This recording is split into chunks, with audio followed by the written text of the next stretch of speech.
केशवराव भोसले नाट्यगृहासाठी 50 कोटींचा निधी द्या अशी मागणी होते। आमदार सतेज पाटील यांनी मुख्यमंत्र्यांकडे मागणी केली। केशवराव भोसले नाट्यगृह हे जळून खाक झालेले आहे आणि आता त्यासाठी 50 कोटींचा निधी द्या अशी मागणी आमदार सतेज पाटील यांनी मुख्यमंत्र्यांकडे केलेली आहे।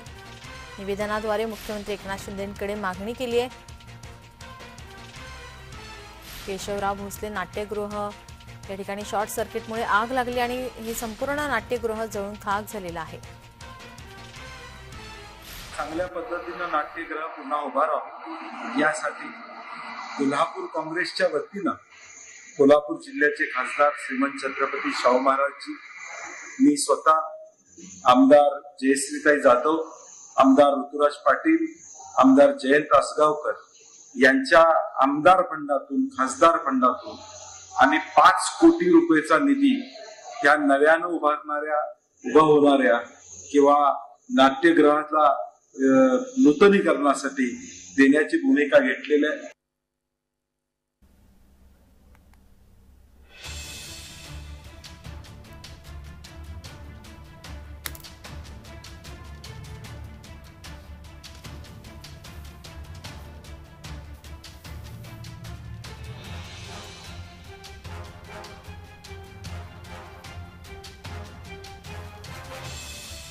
आमदार सतेज पाटील यांनी निवेदनाद्वारे मुख्यमंत्र्यांकडे मागणी केली आहे।